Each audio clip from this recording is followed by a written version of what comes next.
jokers who completely vehemently opposed it, right? And now saying, no, we are okay with them, we have to work with them, we will work with them. All the people who have supported him for these corrupt practices have been taken in. Because sadly, our people in this country now think that this is a protest vote, that all the major two parties have failed and let's give a third party another chance. Why can't a government officer be entrepreneur as well? I believe most of political parties don't have internal democracy.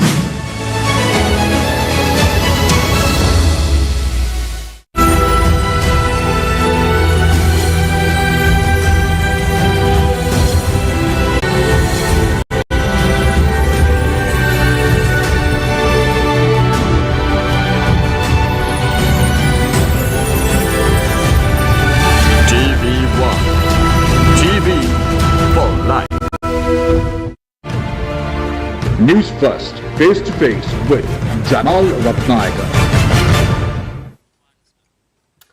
Hello there and welcome to yet another edition of News First Face to Face, coming to you live and direct from our News First studios here in Colombo on the 17th of April 2024. I'm Gajanayake for the News First team, and tonight my guest is someone who is very well versed in democratic functions, democratic matters, and also coming to electoral matters, which is said to be a crucial aspect for Sri Lanka as we are counting down days for the polls later this year. He is Mr. Manjula Gajanayake, representing the Institute for Democratic Reforms and Electoral Studies. Welcome to the show, Mr. Gajanayake. It's a pleasure to have you. Thanks for having me in this show.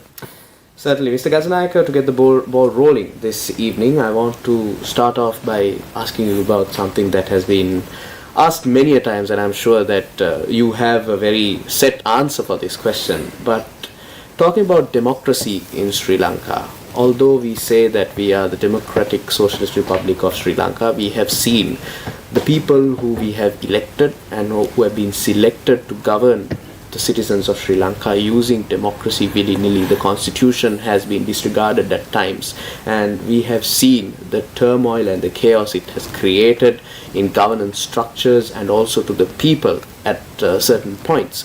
So first of all, my question to you is, how did this happen? How did it come to a point where rulers or those in power have simply disregarded Sri Lanka's constitution and the articles that the constitution comprises of?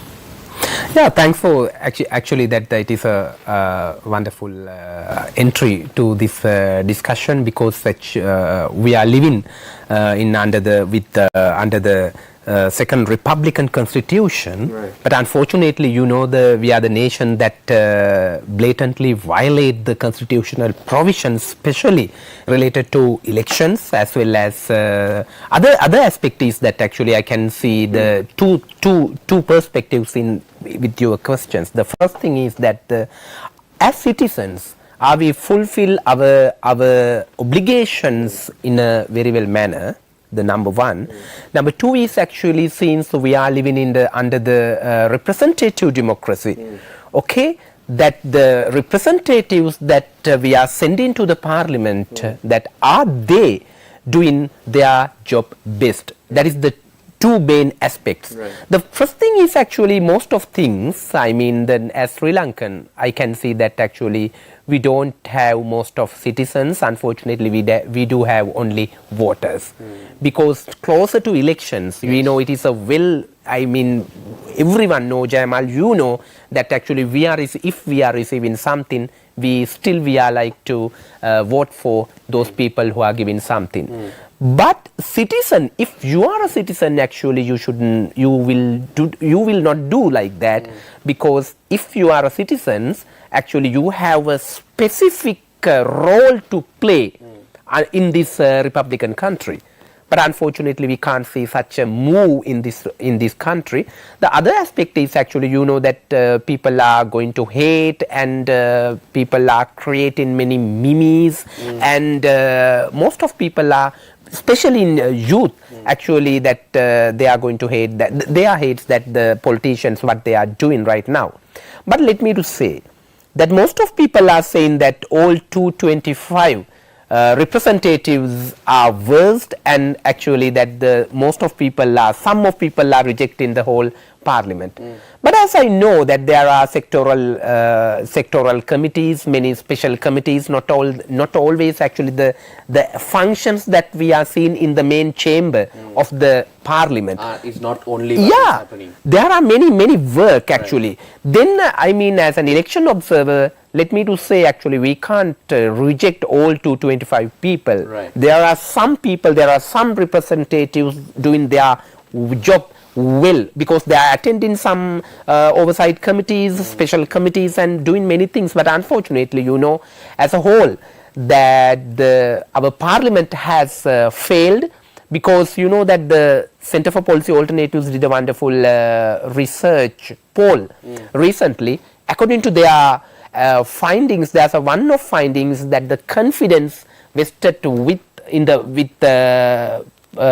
people's public institutions, parliament, political parties like that. According to their findings, actually in 2011, more than 60% interest among people on parliament as well as political parties, but it has declined up to 11 point in this time. Then we can see that people has a frustration among them. It has declined to 11%. 11% from 60 or 63% actually. There's a greater decline, no? Then that is the situation currently, but we have to fix somewhere now. I mean, as an election observer, I strongly believe that if we can hold elections on proper time, then we can change maybe this vicious cycle. Certainly. We have much to discuss with our guests tonight. However, we must cross over to a short commercial break. Do stay tuned to Face to Face. We will be right back. News First, Face to Face with Jamal Ratnayaka. ජනාධිපතිතුමාගේ විදිහට අපි ගොඩද මේ ප්‍රතිපත්ති රාමුවත් මේකත් හිස් වූ රාමුවක් නායකෙක්ට පුළුවන් අවශ්‍යයි නම් සංවේදීත් වෙලා ඒ වෙලාවෙම තාර්කිකත් වෙන්න ජානමය හේතුත් බලපාන්න පුළුවන් ද සමහර වෙලාවට මානසික තත්ත්ව වෙනස් වෙන්න මානසික රෝගයක් 80%ක් ජානගතයි 20%ක් එන්වයරන්මන්ට් එකේ ඉන්නේ නින්දේදිත් සිදුවෙන ශ්වසන අපහසුතාවන් පිළිබඳ අපිට වාර්තා වෙනවා මේක ගොරවනකොට වැඩි වෙනවද නින්දේදී සිදුවන ශ්වසන අවහිරතාවය නැත්නම් මේක හඳුන්වනවා මේ ඔබ්ස්ට්‍රක්ටිව් ස්ලීප් ඇප්නියා කියන තත්ත්වය ජාතික මෙහෙවර සතියේ දිනවල උදෑසන 11ට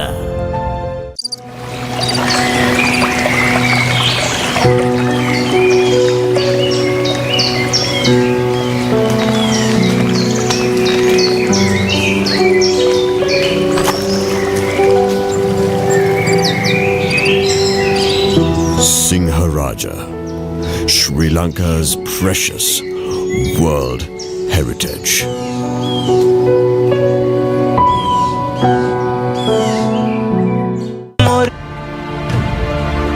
News First, Face to Face with Jamal Ratnayaka. Welcome back to Face. I am currently in conversation with Mr. Manjula Gajanayake, Institute for Democratic Reforms and Electoral Studies. Before we crossed over to the short commercial break, Mr. Gajanayake, we were discussing the public's trust that has been placed on public institutions, or rather governing institutions, including parliament and political parties, declining. Yeah. And you said that it had declined from around 60% to 11% most recently. Yeah. So in that context, I want to ask you, that decline represents a certain political apathy, that the public is simply disinterested in the country's affairs, in the governance of the country, who is truly leading them. But with that comes the argument, how is the public supposed to know which representative is good for them if they are unaware of who is available to vote for and who is available to work for them?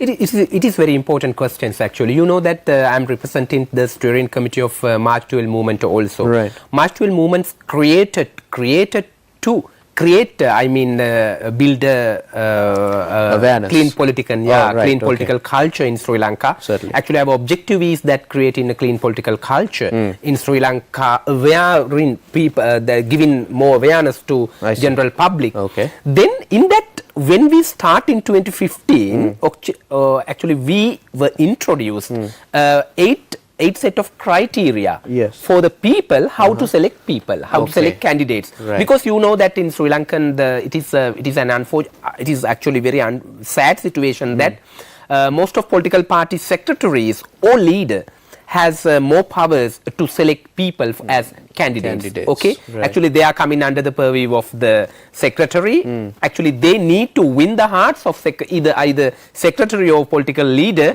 to take the get a ticket. Okay, then that is the situation. Then in this moment actually that we can't change that vicious cycle because it is under the political party constitution and also it is the election law. Election commission is accepting the words and letters of political party secretaries. But in that moment actually we introduced scorecard system. Then scorecard system actually we introduced that 8 criteria that whether he is environmental friendly, people friendly, representing community or not, like that. Then people can fill the scorecard seeing the behavior of those candidates. It is a one way. And other thing is actually you know that some of platform like Mantri.lk like that actually they are doing a wonderful job actually what is the behavior and actions taken by most of representatives in the parliament. That what I talked earlier actually it is before electing to the parliament as candidates, then it is one thing.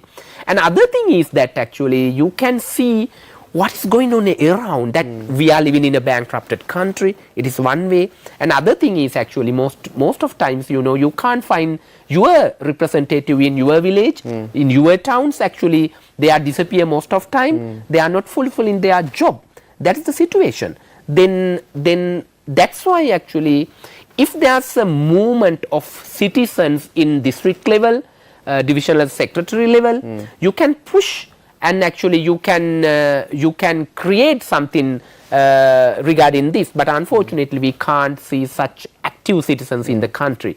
That is the situation. That's why some of platform like March 12 movement and other civil society organizations working on this to aware people more and more. Even today I was attending another seminar in Galle organized by March 12 movement. In that seminar actually we gathered almost each representative from registered political party to there, and as also we gave a chance to people to ask questions directly from them.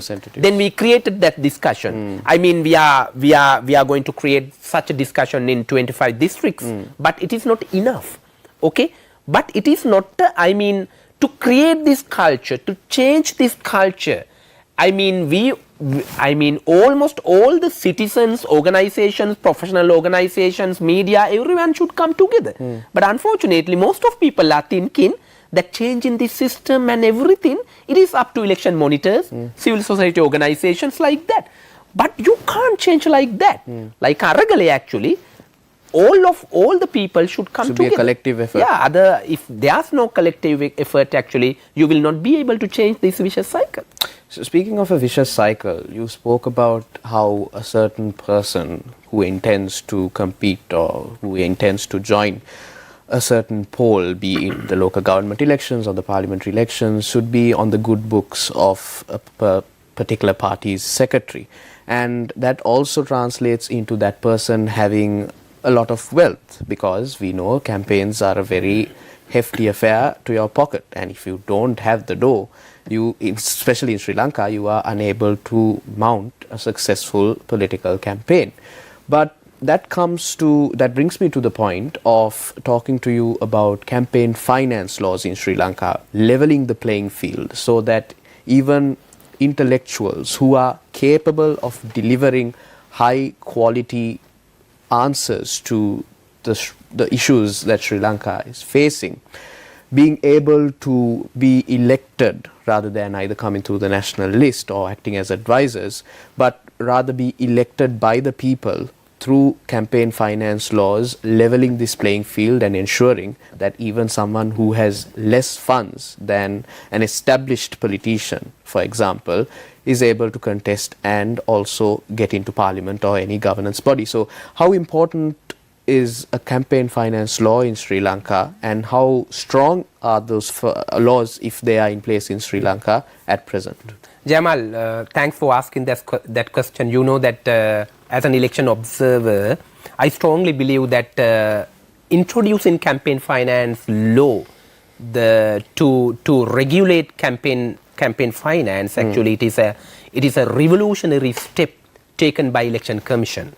Okay, but let me to say, but this great effort initiated not by Election Commission at the beginning in 2015 and 2016. Actually, Mr. Mahinda Deshapriya was the chairman of the Election Commission at that time. Yes. But as March 12 movement, PAFRL and other organization, Ms. Rohan Etiarachi, and actually I also involved with that. Actually, we are the people who introduced that initial bill, initial draft to that. But after that, actually, Election Commission initiated and actually they were spearheading the process and finally they introduced under the chairmanship of Mr. Nimalji Punchhewa in 2023. Okay, number 3 of 2023 Campaign Expenditure Act. Right. The other thing is actually the parallel to this act, actually there was another election law, that 18 plus act, that election law. Actually it also that both of election campaign law and 18 plus law, actually both of them were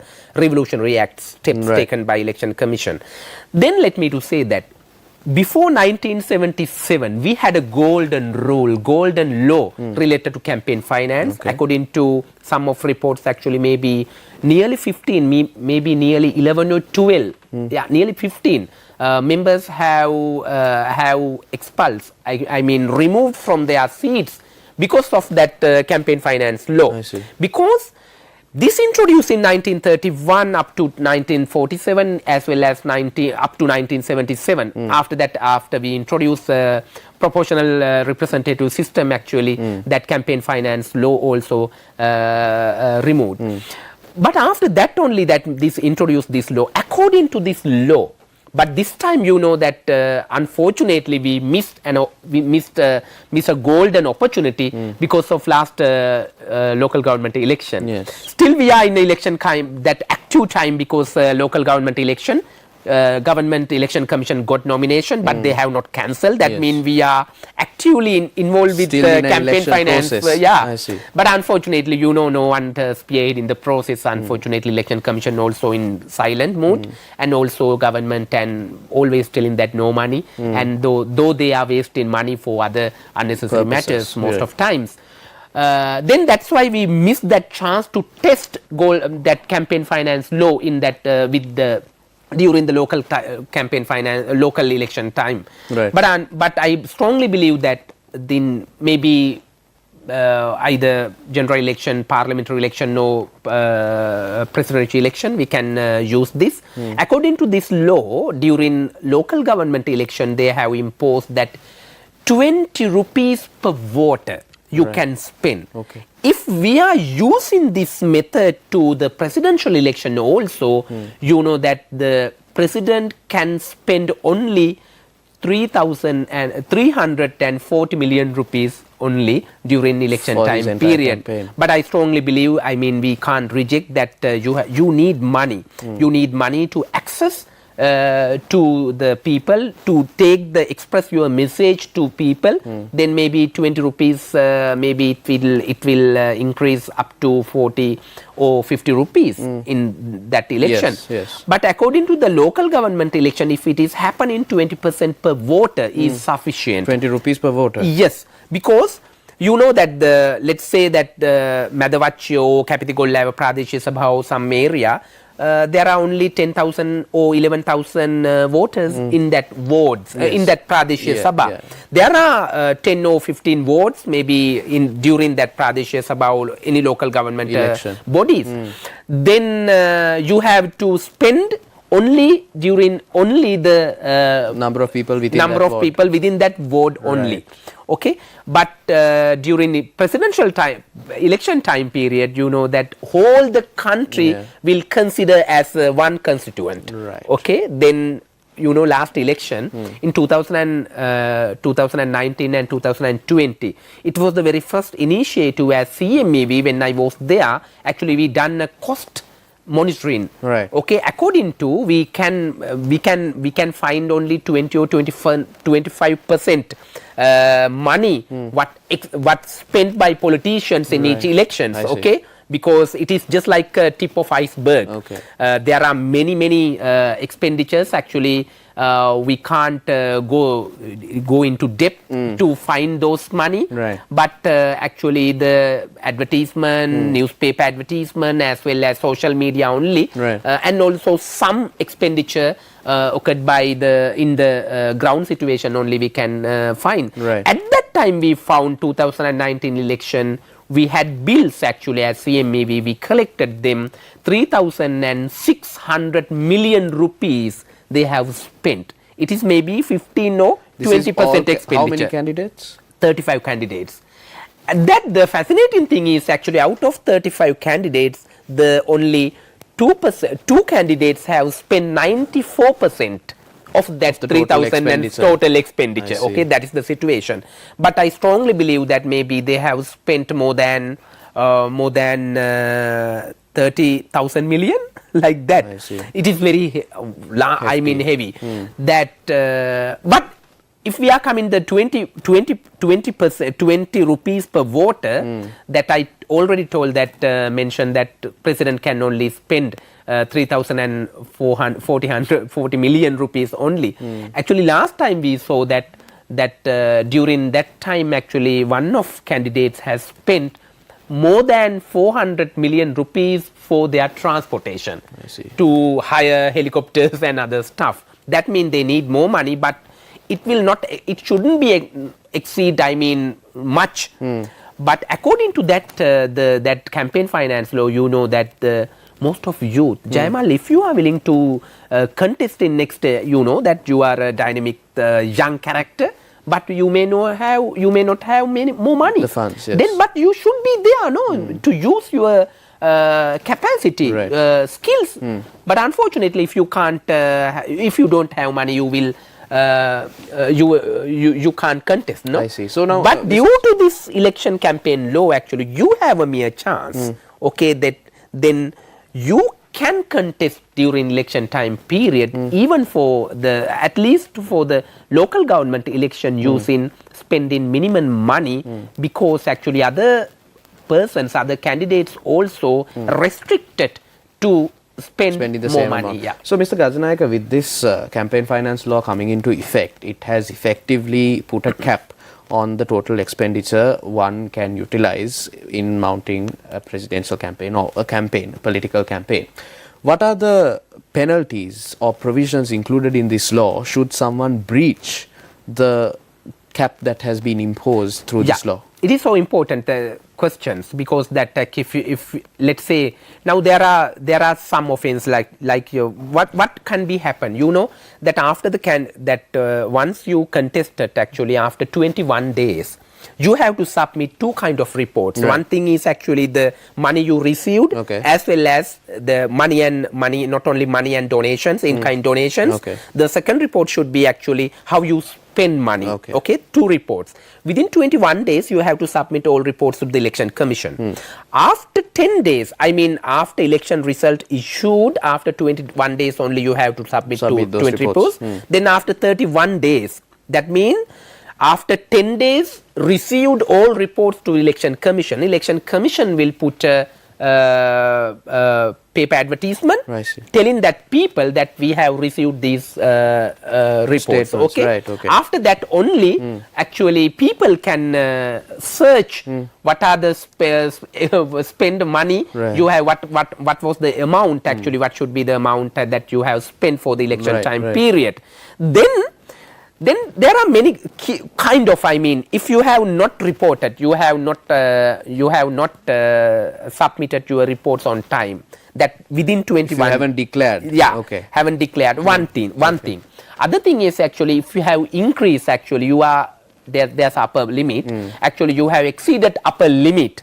That is another thing. Another thing is actually that when you submit your reports, actually you have to obtain the seal signature of Justice of Peace also, right. but they have attested only your signature only. Okay. Then, if so, actually, what will happen? Election Commission, anyone can complain to before Election Commission. Okay. Election Commission submit all the reports to Sri Lanka Police. Okay. Then it is up to Sri Lanka Police to take this case with under the instructions of Attorney General. Okay. Then Attorney General submit timely.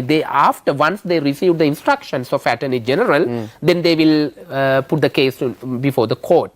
Then if you are guilty, then what will happen actually? You will lose your political rights for 4 years. I see. That means political rights mean actually you will not be able to vote as well as contest. Okay, that is the main thing. Other thing is actually up to 100,000 actually. In sometimes if you have included false information, actually you may have, I mean, you have to pay a fine. That's a penalty fine. Okay. Actually up to 100,000. Right. So we spoke about campaign finance laws. I want to bring your attention back very quickly to the role of the Election Commission, because now we are unsure in Sri Lanka as to which election will be held, although according to the constitution the presidential election is later to be held. Certain political parties and representatives of those parties have come forward and said it is better if a general election is held. No, there will be a presidential election. The president believes there should be a presidential election. And there is a lot of ambiguity, there's a lot of confusion, even the voters are unaware of who is going to contest, when the election is going to be held, which election will be held, and so on. But the Election Commission still remains tight-lipped regarding all of this. Do you not think that it is prudent for the Election Commission to come forth and stipulate particular dates, especially in the public, in the interest of the general public, to stipulate the dates of which election will be held when, and to provide more clarity to the voters who will eventually go into the polls? Jamal, we as election monitors actually, once we met all the members of Election Commission, we requested them to appoint at least a media spokesperson. Right. And also, and as well as actually the release some of press release as well as use some of social media platform to aware people. But unfortunately, they have not taken any that progressive steps to aware people. As well as most of times actually they are in a sound sleep. Right. Let me to say like that. Because sometimes I am thinking that this commission has established under the 20th constitutional amendment. Okay, if it is established under the 20th amendment, we can understand, because Mr. Gotabaya Rajapaksa wanted to control the election in the independent election independent commissions. But unfortunately, this specific commission has established under the 21st amendment. Okay, right.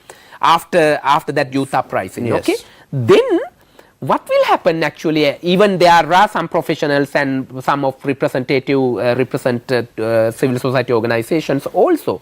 But have you ever heard any message or any press release or seen actually that telling that we need to have local government election, provincial council elections, that pressurizing president? There is no Maybe lobbying. they have sending letters secretly to the president, but unfortunately we are not aware. We are not aware. But as an independent election commission, it is not a department. We should understand that. It is not an institution under the government. Yes. Okay, they are responsible only for the parliament. Then actually it is up to them to aware people that what is going on. Unfortunately in this time, you know that provincial council election that almost disappeared for 6 years right now. It has been postponed. Then it is nearly 2 years now. No local government councils have elections. been- yes, they have been Even that that most of people are on the fence. That it is fascinating to tell you. I will tell that 2024 is a remarkable year. you know that most of nations that are out of 193 nations registered in the UN actually, out of 193 countries, 64 nations are coming up with elections, okay, including India, America, the largest actually most democracy. of elections. So it is 2024 is a remarkable year. But unfortunately, when I am searching Google for those elections, most of countries that telling that yes, that the this election will conduct on this date. But when it comes to Sri Lankan chapter, there is no it mention. says that presidential election to be considered, but not to be considered, Jayamal. It is in the constitution Must clearly. be held. No, must be held, and we should have a president before the October, month of October. But in this situation, I think election commission should be proactive than this. I see. So my guest tonight, Manjula Gajanayake, representing the Institute for Democratic Reforms and Electoral Studies, someone who is very well versed in democratic reforms, election-related matters, and as you know, as there a countdown for Sri Lanka's election, whichever one it may be, we need to be aware as citizens of this country on the ongoings in Sri Lanka, what laws are in place, especially concerning elections and electoral reforms. Unfortunately, that's all the time we have this evening to discuss matters at length with you, Mr. Gajanayake. Thank you very much for joining me and enlightening me and our viewers on all things political and election related. Thank you once again for joining me. Thanks for inviting me. And that's the way it was on Face to Face this evening. Do take care and have yourself a great night.